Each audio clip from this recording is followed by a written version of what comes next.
शैलेश जी, नेहा जी, आपने कोर्ट की बहुत ज़्यादा तारीफ कर दी, लेकिन इस कोर्ट की भी लंबी कहानी है। अच्छा। और इसकी कहानी ये है कि मैंने इन 25 सालों में जो कोट खरीदे, तो धर्मपत्नी ने सारे कोट सूट बेच बेच के कोई भगोनी खरीद ली पीतल की, कोई डेगची खरीद ली, बर्तन ले लिए, तपेला खरीद लिया, डिनर सेट खरीद लिया। 25वीं एनिवर्सरी तक आते आते हालत ये हो गई कि मैंने किचन के बर्तन बेच बेच के ये सूट खरीद लिया। बात पत्नी की चली है, मैं वहीं से अपनी बात शुरू करता हूँ। स्वागत। इस कविता का शीर्षक है कहानी घर घर की। कि पत्नी बोली, प्यारे प्रियतम पास मेरे यहाँ जाओ तुम, मुझ में और मेरी सोतन में फर्क तर्क समझाओ तुम। ये उसका प्रश्न था। अब मेरा उत्तर सुनिए। मैं बोला के सुन मेरी प्यारी, सबसे पहला अंतर है तेरी आंखें गुर्राती हैं, उनमें जादू अंतर है। उसमें और तुझ मेरी सुन ले, एक फर्क है बहुत बड़ा, तू पत्तल की पूड़ी लगती, वो डिनर का दही बड़ा। तू घूंघट में सिमटी सिमटी और वह खुल्लम खुल्ला है। अच्छा। तू बेसन की बर्फी जैसी, वो प्यारा रसगुल्ला है। तू बेसन की बर्फी जैसी, वो प्यारा रसगुल्ला है। वो लगती गाजर का हलवा और तू लगती सीरे से। मैं बोला के अब तुम मेरा ज्यादा भेजा खाओ मत, पत्नी बोले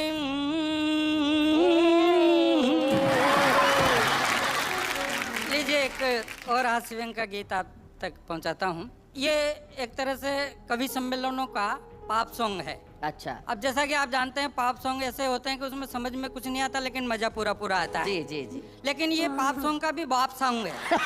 इसमें समझ में भी आएगा, मजा भी आएगा। सुनिए कि चाहता तो मैं भी 4 चमचे पटाता, चाहता तो मैं भी 4 चमचे पटाता, चमचे पटा के मैं इलेक्शन लड़ जाता, जीत के इलेक्शन में मिनिस्टर बन जाता, लाल लाल बत्ती वाली गाड़ियों में घूमता, सत्ता की पी के शराब में नशे में झूमता, मिनिस्टर अफसरों की कुर्सियों को चूमता, हवाला का हलवा में भी चाव से खाता, हवाला का हलवा में भी चाव से खाता, पशुओं का यारा सारा चारा चर जाता, मैं भी मेरी पत्नी को मिनिस्टर बनाता, ऐसा चाहता ही नहीं, ऐसा करता ही नहीं, ऐसा करूँगा भी नहीं, पूछो क्यों? क्यों? क्योंकि टाइम नहीं मेरे पास, टाइम नहीं, टाइम नहीं मेरे पास, टाइम नहीं। टाइम की बड़ी प्रॉब्लम है साहब। यहाँ पे आओ किसी से पूछो कि टाइम क्या हुआ तो वो कहता है कि टाइम नहीं। अगले को टाइम बताने का टाइम नहीं। कोई सही जवाब नहीं देता, जवाब देता है तो उटपटांग जवाब देता है। मैंने दिल्ली में एक से पूछ लिया, मैंने कहा संसद भवन कहाँ है? बोले पार्लियामेंट के बिल्कुल पीछे। बहुत अच्छे। कि चाहता तो वीर रस का कवि बन जाता, चाहता तो वीर रस का कवि बन जाता, माइक पे आके जोर जोर से चिल्लाता, चीख चीख कर सारी जनता को डराता, डरा कर श्रोताओं से तालियां बजवाता, डरा कर श्रोताओं से तालियां बजवाता, छलांग लगा के श्रोताओं में कूद जाता, सारे हास्य कवियों को जोकर बताता, मंच पे उछल कूद भारी में मचाता, मंच पे उछल कूद भारी में मचाता, प्रक्षेपण से दुश्मनों का नाम में मिटाता, प्रक्षेपण से दुश्मनों का नाम में मिटाता, यहाँ वहाँ कहाँ बम विस्फोट कर देता मैं, कविता में यार बड़ वार कर देता मैं, ऐसा चाहता ही नहीं, ऐसा करता ही नहीं, ऐसा करूँगा भी नहीं, पूछो क्यों? क्यों? क्योंकि टाइम नहीं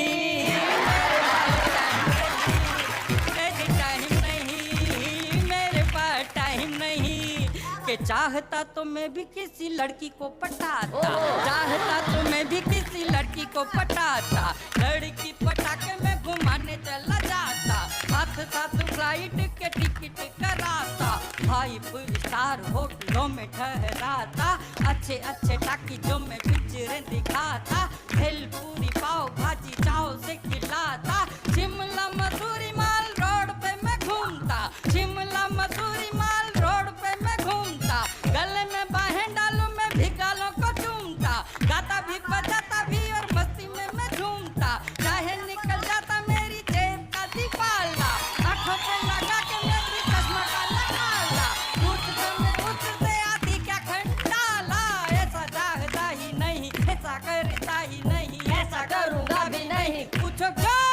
क्यों?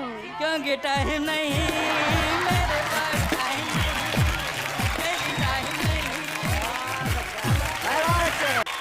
शैलेश जी, जी। मैं बहुत इंटेलिजेंट नस्ल का कवि हूँ। ओहो।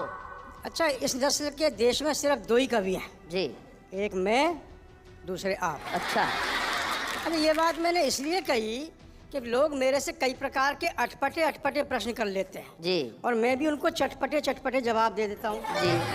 एक बार एक आदमी ने मेरे से पूछा कि मैं कोई ऐसा काम करना चाहता हूँ कि लोग मुझे मरने के बाद भी याद रखें। मैंने कहा कर्जा लेके मर जा। अरे ये बात मैंने ये सलाह इसलिए दी कि आज आम आदमी बड़ी मुश्किलों में, कठिनाइयों में जी रहा है। जी। कैसी मुश्किलों में जी रहा है आम आदमी, एक छंद के माध्यम से बताना सुनाए। कि आदमी कमाए खूब काम करे हार्ड कूट, पता नहीं चले ये कमाई कहाँ जाती है। आहा। आदमी कमाए खूब काम करे हार्ड कूट, पता नहीं चले कमाई कहाँ जाती है। पीपली लाइव फिल्म वालों ने ये समझाया, कमाई को महंगाई डायन खाए जाती है। पत्नी ने पूछा मैं ये बात ना समझ पाई, महंगाई नेताजी के घर क्यों ना जाती है। मैंने कहा तैने वो कहावत ना सुनी कभी, एक घर को तो डायन भी छोड़ जाती है। एक घर को तो डायन भी छोड़- बहुत अच्छे, बहुत बढ़िया। हर तरफ की संगतियां जीवन में। एक महिला जनाने अस्पताल में गई। अच्छा। एक महिला जनाने अस्पताल में गई तो दशा देख डॉक्टर बड़ा घबराया है। सारी जांच करके सुझाव दिया भर्ती का, जच्चा वार्ड में तुरंत भर्ती कराया है। थोड़ी देर बाद नर्स ने दिया ये समाचार, बधाई हो 3 बालकों ने जन्म पाया है। ओहो। आजकल इस स्कीम का जमाना चल रहा, 2 बच्चों के साथ एक बच्चा फिर ही आया है। बहुत अच्छे। एक और विसंगति पर छंदे की आनंद लीजिएगा आज का कि फिल्म वाले फिल्मों में मसाला डालते हैं खूब। फिल्म वाले फिल्मों में मसाला डालते हैं खूब, खट्टी मीठी चटपटी फिल्म बन रही है और बदनाम होकर भी नाम कमा लेते हैं। ये संस्कार मिटे पर जेब भर रही। क्या बात है। पहले तो मुन्ना भाई MBBS हुआ, डॉक्टरी चली ना दवाई बिक रही है। मुन्ने बदनाम हुई मटुर की बिजली का, मन डोला पांडे जी की सीटी बज रही है। मन डोला पांडे जी की सीटी बज रही है। पांडे जी की सीटी बज रही है। बहुत अच्छे भाई, वाह वाह वाह। अच्छा, मुझे कई बार लगता है कि वाकई में इतनी समस्याएं हैं नहीं, उनमें से कुछ ही समस्याएं हैं, कुछ को समस्या बना दिया वो समस्या है नहीं। अच्छा। जैसे जनसंख्या वृद्धि। हाँ। मेरी राय में शैलेश जी ये कोई समस्या नहीं है, ये ईश्वर की व्यवस्था है। अब ईश्वर की व्यवस्था को समस्या बना दिया और उसके लिए जिम्मेदार हमको ठहरा दिया। बोले इसे रोको। अरे मैंने कहा जिम्मेदार नहीं तो क्यों रोके? सही बात। तो बोले कौन जिम्मेदार?